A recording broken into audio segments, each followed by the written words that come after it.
देखो, देखो क्वेश्चन है।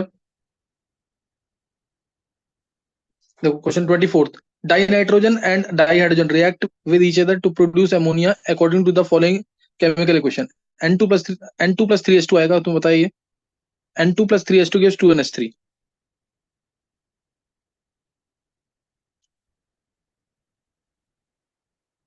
ये 2NH3 आएगा। Calculate the mass of ammonia produced when 2000 ग्राम है, 2000 ग्राम। डाई नाइट्रोजन 2000 ग्राम में, ये रिएक्ट्स विद 1000 ग्राम है, ये 1000 ग्राम है। तो मेरे को, अगर मैं डायरेक्ट देखूं, मेरे को अगर जल्दी से आंसर निकालना है, तो तुम्हारी कैलकुलेशन इतनी स्ट्रांग होनी चाहिए कि इसको डायरेक्ट देखते ही पहचान लो तुम। देखो, अगर मैं बात करता हूँ हाइड्रोजन की, हाइड्रोजन 1000 ग्राम है। 1000 ग्राम। तुम्हें दिख रहा है कि 6 ग्राम हाइड्रोजन, ये 6 ग्राम है ना। 6 ग्राम हाइड्रोजन जो है, ये रिएक्ट करता है 28 ग्राम के साथ। 28 ग्राम, 14 14 28 ग्राम है ना, 28 ग्राम नाइट्रोजन के साथ 6 ग्राम से 28 ग्राम रिएक्ट कर रहा है। यानी अगर 1 ग्राम है ये हाइड्रोजन, तो लगभग इसका 5 ग्राम चाहिए। अंदाजा बता रहा हूं मैं, 5 ग्राम से हल्का सा कम चाहिए। सही ना? क्योंकि 28/6 कितना होता है, 5 5 से थोड़ा सा कम। बात समझ है कि नहीं? ये 6 ग्राम यानी अगर इसका 1 ग्राम है हाइड्रोजन का, तो तुम्हें नाइट्रोजन का चाहिए 5 ग्राम के आसपास। तो 1000 ग्राम है तो 5000 ग्राम चाहिए होगा ना। पांच कितना चाहिए होगा 1000 ग्राम के लिए? नाइट्रोजन कितना चाहिए होगा? 5000 ग्राम। यानी नाइट्रोजन तो पहले ही खत्म हो गया है, तो नाइट्रोजन लिमिटिंग एजेंट है। नाइट्रोजन क्या लिमिटिंग एजेंट? अब तुम यही लिखो, 28 ग्राम नाइट्रोजन है, ये रिएक्ट करता है 6 ग्राम हाइड्रोजन के साथ।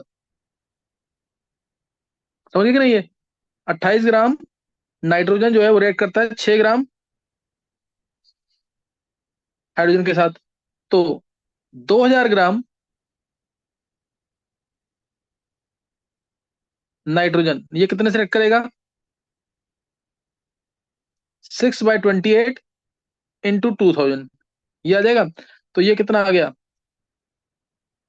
3, ये 314, और ये 1000 आ गया। ये 1000 आ गया, 4 से डिवाइड कर देंगे 7। यानी कितना आ गया? ये 3000, 3000/7 ना। 7 4। Yes sir. हाँ, 7 4 आ गया यहाँ पे। और 227, 2 660 7856, 420.457, ये आ जाएगा कि नहीं? 428.57 ग्राम। ये आ गया आंसर, है ना? ये इतना रिएक्ट करेगा। और है हमारे पास कितना ये हाइड्रोजन? 1000 ग्राम। तो hydrogen left, nitrogen limiting reactant है, ध्यान रखना, लिख देना ये नाइट्रोजन लिमिटिंग एजेंट हो गया यहाँ से। हाइड्रोजन लेफ्ट कितना होगा? वो होगा 1000 - 428.57। तो ये कितना आ गया लगभग? 3 4 1 7, 571 आएगा। 571.43 ग्राम। क्या समझ आया? Yes sir. इतना हाइड्रोजन बच जाएगा। और हमें निकालना क्या, आप देख लेते हैं एक बार। और अमोनिया निकालना होगा। अमोनिया कितना बनेगा वो डिसाइड करता है लिमिटिंग एजेंट। लिमिटिंग एजेंट हमेशा प्रोडक्ट को डिसाइड करता है। तो 28 ग्राम नाइट्रोजन लिमिटिंग एजेंट था, तो ये डिसाइड करेगा प्रोडक्ट को। 28 ग्राम जो है नाइट्रोजन, ये बनाता है 34 ग्राम। 34 ग्राम बनाता है अमोनिया। यानी जितना है ये ना, लगभग लगभग उससे थोड़ा सा ज्यादा बनेगा अमोनिया से। तो 2000 ग्राम, 34 नहीं 17 है ना, तो सॉरी 17 है। अच्छा, 2 मोल है, हाँ 34 ग्राम। 34 ग्राम है ना, 2 मोल है। तो 28 ग्राम नाइट्रोजन 34 ग्राम बना रहा है अमोनिया। तो 2000 ग्राम कितना बना देगा? 2000 ग्राम 34/28 × 2000। कुछ कुछ इसके पास ही आंसर आएगा, है ना? कुछ कुछ इसके आसपास ही आंसर आएगा। और मतलब ये लगा लो 2000 है तो ये आ जाएगा कुछ अंदाजा 2400 के आसपास, 2400 के आसपास आंसर आएगा। एग्जैक्ट निकालना तो निकालना पड़ेगा तुम्हें। सही ना? 4 से ये 7 आ गया, 4 से ये 500। तो हाँ, निकालना पड़ेगा थोड़ा सा ये। 7 से 5 है 2500, हाँ 2500 से थोड़ा कम आएगा आंसर। 2500 से थोड़ा कम आंसर आएगा। आप देखो पूछा गया है, calculate the mass of ammonia produce. ये तो अमोनिया का मास निकाल दिया मैंने। 2500 से थोड़ा कम आएगा। Will in any of the two reactants remain unreacted. Unreacted कौन सा बचेगा? हाइड्रोजन कितना बचेगा वो भी निकाल दिया मैंने, 571.43 ग्राम। आंसर देख लेंगे एक बार। इजी क्वेश्चन था, आ सकता है स्कूल में, स्कूल लेवल पे आ सकता है आसानी से। लिमिटिंग एजेंट का आसान क्वेश्चन है, कैलकुलेशन फास्ट करोगे तो अंदाजा लगा के करना, जैसे मैंने बताया तुम्हें। देखो आंसर क्या है एक बार, करो एक बार पूरा नीचे। ये हाँ 6/28 इंटू 2000 है पूरा। हाँ ये आया। हाँ ये आया ना आंसर अमोनिया का, देखो अमोनिया कितना बना, 242, मैंने बताया 2500 के आसपास आएगा, अप्रोक्सीमेट है।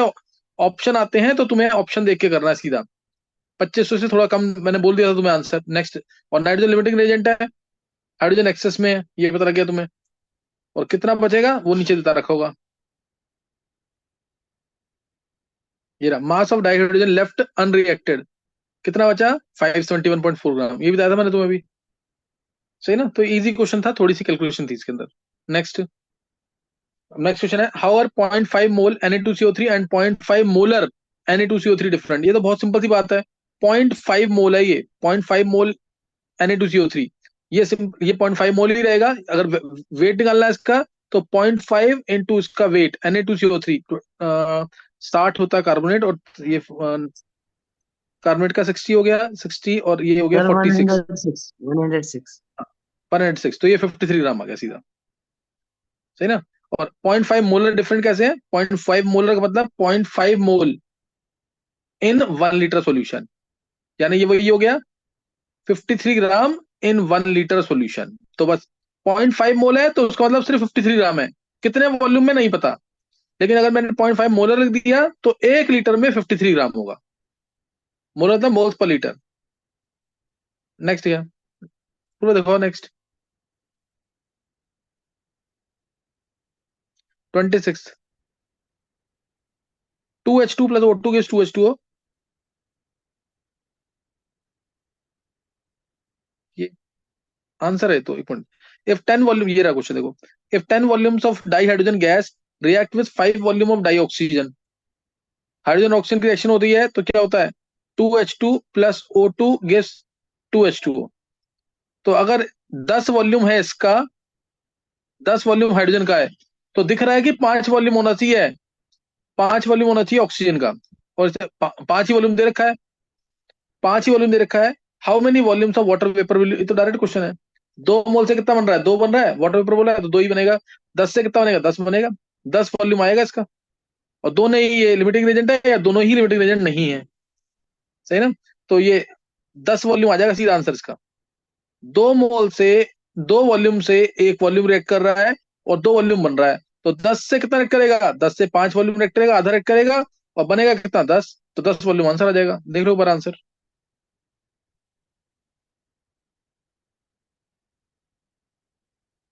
Next, convert the following into basic units.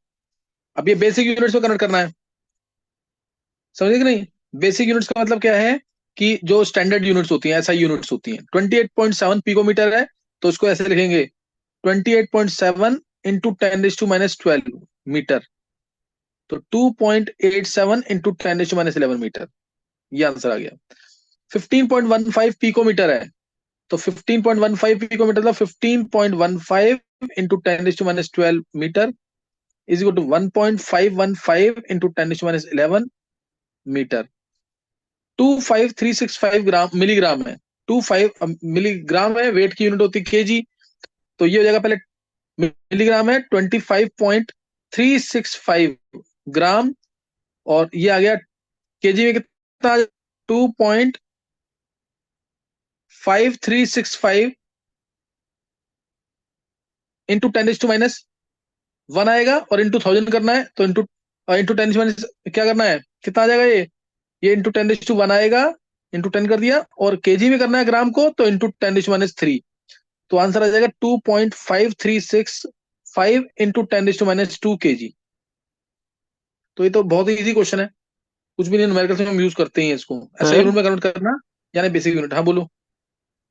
Sir इसको जरूरी है कि डेसिमल के बाद फिर 10 की पावर में हाँ लेके जाना स्टैंडर्ड अगर लिखते हैं हम तो हाँ डेसिमल। ये ऐसे ही करते हैं, बिल्कुल बिल्कुल ठीक बिल्कुल, है ये सर। ध्यान रखना चाहिए इसका। रिप्रेजेंट करने का तरीका ऑब्जेक्ट में आएगा तो ऐसे ही रिप्रेजेंट करना है इसको, बेसिक यूनिट बोल दिया तो ये ऐसे ही रिप्रेजेंट करते हैं इसको। साइंटिफिक नोटेशन मैंने कल बताया था ना, ये याद है कि नहीं। Yes sir, yes sir. हाँ उसमें भी यही था, सही है ना, तो इसी बेसिक यूनिट का मतलब यही है। नेक्स्ट,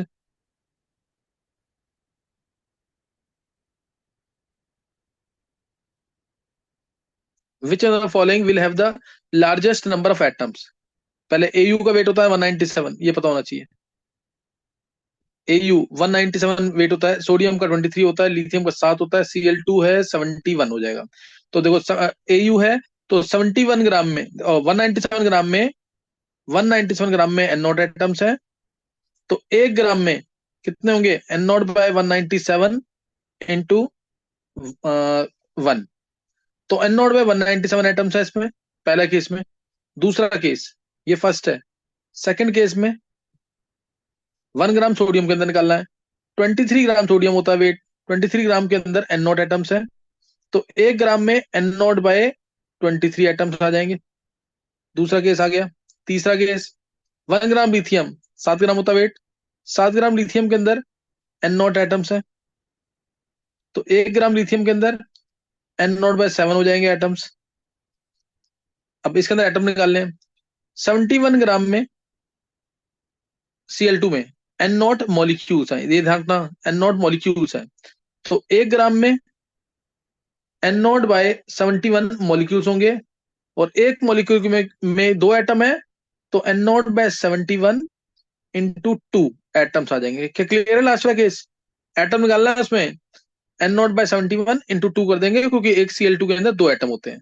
तो सबसे सबसे ज्यादा एटम्स किसके अंदर आए हैं, दिख रहा है तुम्हें, जिसमें सबसे कम से डिवाइड किया, वो सबसे कम से डिवाइड कहाँ किया है, यहाँ पे एन नॉट। तो इसको और बेटर बना देंगे, अगर बोलेगा डिसेंडिंग ऑर्डर ऑफ एटम्स में अरेंज करो, तो है ना, उससे भी कर सकते हैं, डिसेंडिंग ऑर्डर ऑफ एटम्स में सबसे ज्यादा एटम्स इसके अंदर आएंगे थर्ड वाले केस में। नेक्स्ट,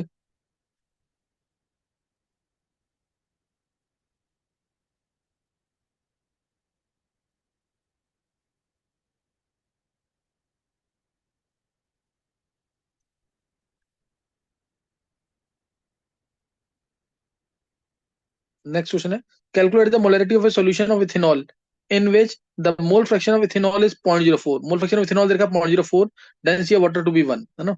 मोलरिटी निकालनी है, मोलरिटी और मोलरिटी को सेम मानेंगे, डेंसिटी 1 दे रखी है। तो एक्स इथेनॉल दे रखा है, ये है 0.04। तो एक्स वाटर, ये हो गया 0.96, एक्स वाटर हो गया 0.96। ये है number of moles of ethanol divide by number of moles of ethanol plus water. ये है number of moles of water divide by number of moles of ethanol plus water. Molarity निकालनी है। Molarity वैसे तो मैंने डायरेक्ट फॉर्मूला बता रखा है, X ethanol by X water into 1000 divided by molar mass of solvent, direct है। लेकिन यहाँ पे दोनों को डिवाइड करेंगे, एक्स इथेनॉल दे रखा है, एक्स वाटर दे रखा है, दोनों को डिवाइड करना, तो ये आ जाएगा। मोलरिटी निकालनी है, number of moles of ethanol divide by mass of water into 10⁻3। तो अब अगर यहाँ पे लिख दें number of moles of ethanol upon में number of moles of ethanol plus number of moles of H2O, this is equal to 0.04। और यहाँ number of moles of water divide by number of moles of water plus number of moles of ethanol is equal to 0.96, दोनों को divide करेंगे, तो ये आ गया number of moles of ethanol by number of moles of water is equal to 0.04 by 0.96। ये आ गया। अब इसको कन्वर्ट कर रहा हूं मैं मोलरिटी के अंदर, ये चीज निकाली है ना हम लोग, मोलरिटी निकाली है, तो number of moles of ethanol है ही, बाय में mass of water by molar mass 18, 0.04 by 96, 0.96 into 1000 करेंगे इधर, इंटू 1000 करेंगे इधर, ये बन गया मोलरिटी। ये मोलरिटी बन गया, और 1000 जाके उधर डिवाइड हो जाएगा इधर। तो आंसर आ गया सीधा, तुम्हें दिख रहा होगा 0.04 बाय 0.96 इंटू 10⁻³ डिवाइड बाई 18, ये आंसर आ गया। चलिए, ये आंसर आ जाएगा इसका, यस सर। ये आंसर आ जाएगा। और डायरेक्ट तुम्हें पता होना चाहिए, ऑब्जेक्टिव के लिए डेरिवेशन यही है, ये एक्स सॉल्यूट है डिवाइड बाय एक्स सॉल्वेंट है into 1000 bye molar mass of solvent. Paper में डायरेक्ट मत करना, पूरा कंसेप्ट करके आना है, x solute bye x solvent into 10⁻³ divide by molar mass of solvent, ये डायरेक्ट सर आंसर है। भाई तो और वैसे, मोलैलिटी लेना, मोलैलिटी निकालनी है।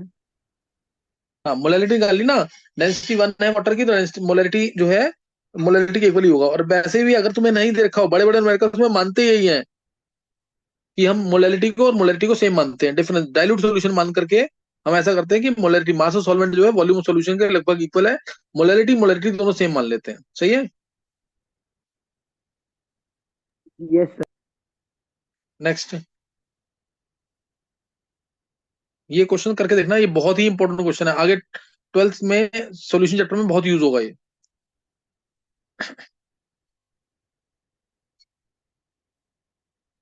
नेक्स्ट है, what will be the mass of one carbon atom in gram. Carbon atom का मास निकालना है ग्राम के अंदर। तो एन नॉट एटम्स का मास, एन नॉट एटम्स कार्बन के हैं तो उनका मास होता है 12 ग्राम। तो एक एटम है कार्बन का, तो मास कितना होगा, 12/n0 ग्राम। सही ना, 12/n0 ग्राम।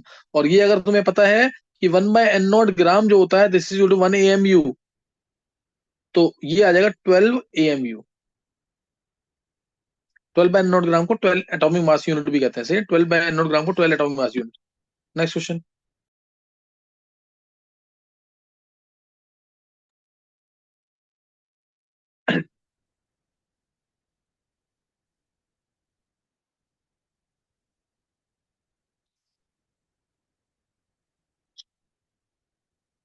देखो जरा, how many significant figures should be present in the answer of the following calculations.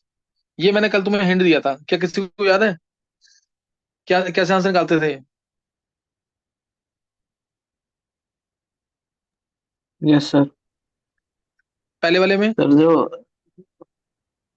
जो पहले वाले में आ जाएंगी, 5 सर, 4 आएंगी पहले वाले में। सबसे कम कितनी है, 3 है ना? यस तो सर। 4 ये है तीन, ना। 3। अच्छा, 0 से पहले वाली काउंट नहीं करते क्या सर? नहीं नहीं नहीं नहीं नहीं, बाद वाले जीरो ओके सर। काउंट होते हैं, डेसिमल के बाद वाले जीरो काउंट होते हैं, ये काउंट नहीं होते हैं। सही है। Okay sir. Okay sir.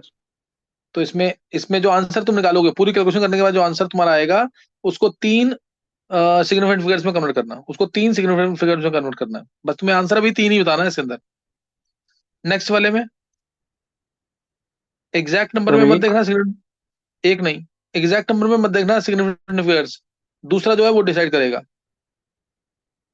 सही ना, एग्जैक्ट नंबर मत देखना, ध्यान रखना चीज का। तो कितनी आएंगी, 4, 4 सिग्निफिकेंट फिगर्स। और लास्ट वाला कैसे करते हैं, अगर ऐड करना है,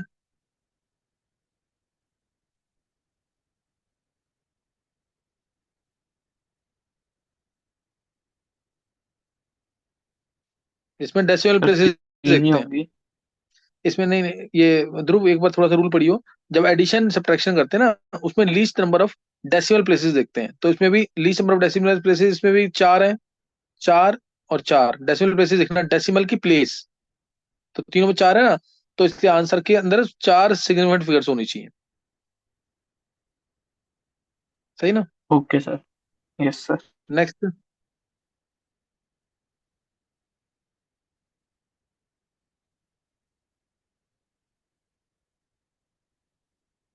देखो इसमें लास्ट एक बार दिखाना जरा पूर्व आंसर, इन्होंने क्या लिखा है ऊपर, ये जैसे इसमें लीस्ट प्रेसाइज, ये देखा देखा least precise number of calculation इसमें आया ना 3, तो इसी को लिया ना तीनों को, ये 3 दे दिया इसमें। Least precise number of calculation, ये इसको नहीं लेते एग्जैक्ट नंबर को, तो इसमें 4 है तो 4 ले लेंगे। नेक्स्ट में since the least number of decimal places in each term is 4, the number, सही है ये ध्रुव? समझ गया सर। हाँ। Next,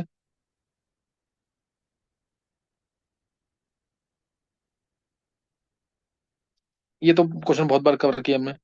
using the data, the molar mass of naturally occurring argon isotope का मोलर मास निकालना है, तो इसका 35.96755 है, दिस इनटू इसकी परसेंटेज प्लस दिस इनटू इसकी परसेंटेज प्लस दिस इनटू इसकी परसेंटेज डिवाइड बाय टोटल 100, और मेरे को पता है आंसर मेरा क्या आएगा, 13, ये इसकी परसेंटेज बहुत ज्यादा है ना, तो इसी के क्लोज आएगा, 35.9675, ये कर लोगे तुम?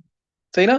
30 पहला वाला क्या है, 35.96, आगे वाले खुद लिखना, इनटू 0.337 प्लस 37.96, 37.96 आगे वाले डिजिट खुद लिखना, into 0.063 plus 39.96 into 99.6 divided by total 100, ये आएगा मोलर मास, एटॉमिक मास आ जाएगा किसका, आर्गन एच का। क्या है, क्लियर है कि नहीं? एवरेज मास यहां से आ जाएगा। ये डायरेक्ट क्वेश्चन है, क्लोरीन के केस में भी निकलवाया था, इसे डायरेक्ट देख लेंगे, आगे देखेंगे।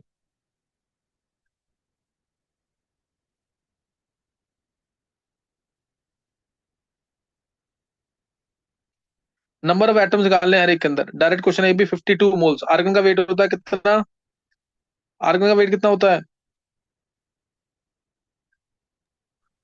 36 बोलो? सर। ग्राम नहीं पर नहीं, मोल। आर्गन का वेट 40 ग्राम। 40, सही ना, 40 वेट होता है इसका। तो 40 उसके हिसाब से करना है तुम। 40 ग्राम है, 52 मोल्स है ऑफ आर्गन है। ये एक में आर्गन दे रखा है, बाकी में हीलियम दे रखा है। ये मुझे लग रहा है क्वेश्चन में हीलियम था शायद, चलो कुछ नहीं होता। ये देख लो पर 52 मोल्स आर्गन है, 52 मोल्स है, एक मोल अगर आर्गन है तो एन नॉट एटम्स, 52 मोल है तो 52 एन नॉट, डायरेक्ट क्वेश्चन है ये। अब देखो आगे हीलियम दे रखा है ना इसमें, 52 यू ऑफ हीलियम, एक हीलियम एटम का मास ऐसे ना, 4 AMU में, 4 AMU में या 4 U में एक हीलियम एटम है, तो 52 AMU में 1/4 इंटू 52, 13 एटम्स, 13 एटम आ जाएगा लास्ट 52 ग्राम में।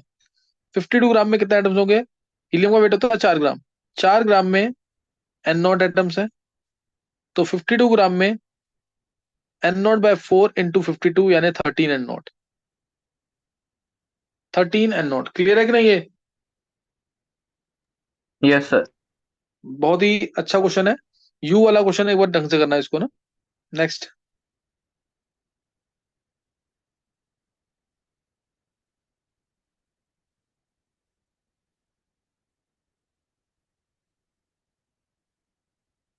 हाँ ये बेस्ट क्वेश्चन है ये इस चैप्टर का, ये पेपर में जरूर आता है, सही ना, स्कूल वाले पे जरूर पूछते हैं। तो एक बार इसको देख लेते हैं, मैं हिंट दूंगा इसका सिर्फ, अभी टाइम खत्म हो गया, खत्म करना है इस टॉपिक को। Welding fuel gas contains carbon and hydrogen only. Welding gas वैसे भी एसिटाइलिन गैस होती है, आंसर वैसे ही पहले ही पता होता है इसका। Burning a small sample of it in gives 3.38 gram carbon dioxide, 0.69 gram water and no other products. A volume of 10 litre of the gas found to weigh 11.6 gram, 10 litre का। तो पहले तो गैस का मोलर वेट निकाल लेते हैं, 10 litre का wait है 11.6 ग्राम, तो 22.4 लीटर का वेट कितना हो जाएगा, 11.6 डिवाइड बाय 22.4 इंटू 10, सॉल्व करोगे तो वही आना है इसका वेट कितना, 26 ग्राम। C2H2 होता है ना, मेरे को पता है आंसर इसका, 12 2 24 और 26 ग्राम के आसपास आना है इसका वेट। तो अब वो पहले इससे निकालेंगे, 3.38 ग्राम कार्बन डाइऑक्साइड है, कार्बन डाइऑक्साइड से कार्बन का वेट निकालेंगे, 0.69 ग्राम वाटर है, इससे एच का वेट निकालेंगे। तो एक बार तरीका बता रहा हूँ मैं तुम्हें, 44 ग्राम CO2 के अंदर, CO2 44 ग्राम होता है, 44 ग्राम CO2 के अंदर 12 ग्राम कार्बन है, तो 3.38 ग्राम CO2 के अंदर 12/44 इंटू 3.38, ये कार्बन का वेट आ जाएगा। किसी को पता कितना आता है एग्जैक्ट? चलो ये कार्बन का वेट आ जाएगा यहाँ से। और उसके बाद दूसरा है 0.69 ग्राम वाटर, वाटर H2O 18 ग्राम है, उसमें 2 ग्राम है हाइड्रोजन, 18 ग्राम H2O के अंदर 2 ग्राम है हाइड्रोजन, तो 0.69 ग्राम में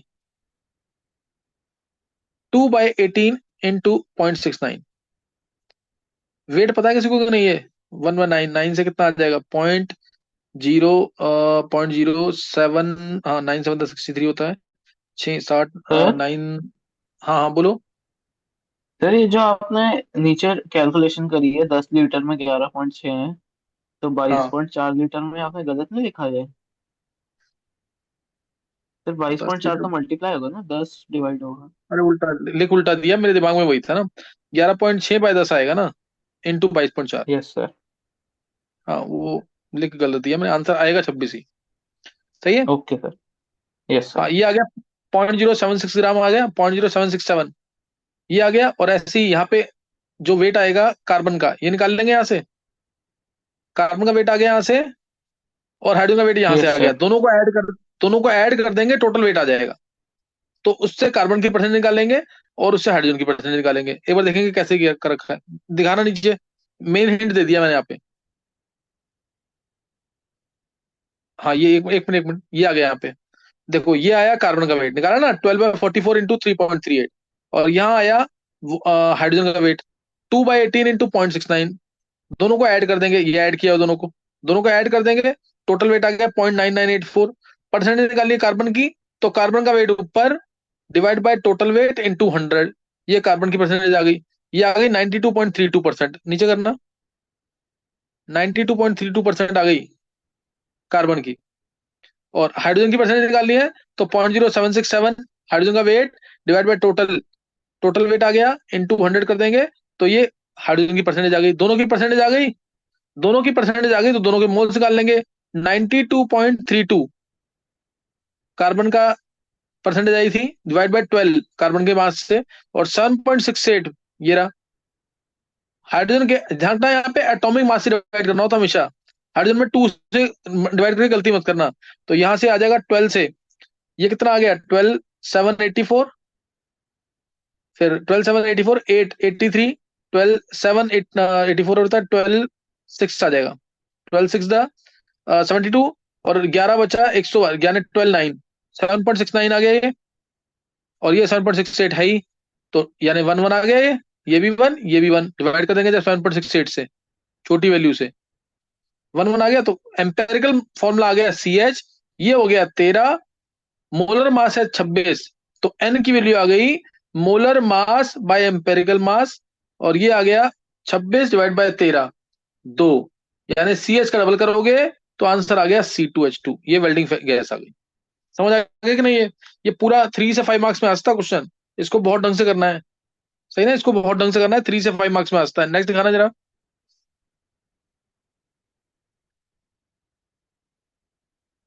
एक बार चेक करना, पूरा टाइम है भी 2 मिनट, 2 3 मिनट की नहीं। देखो, अरे 1 मिनट है।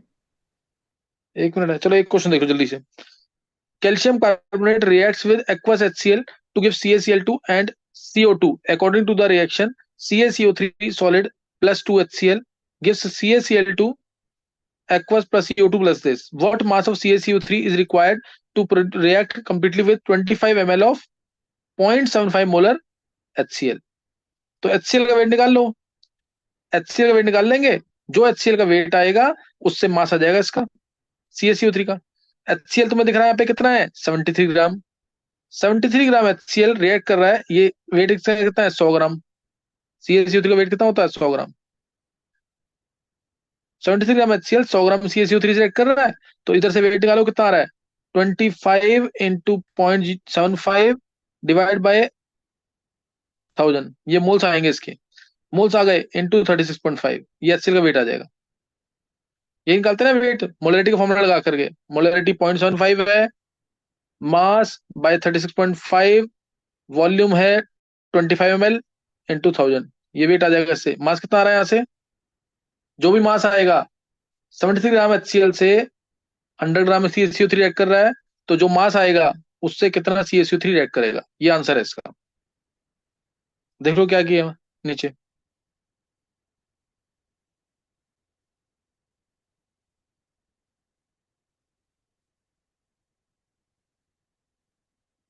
ये वही कर रखा देखो।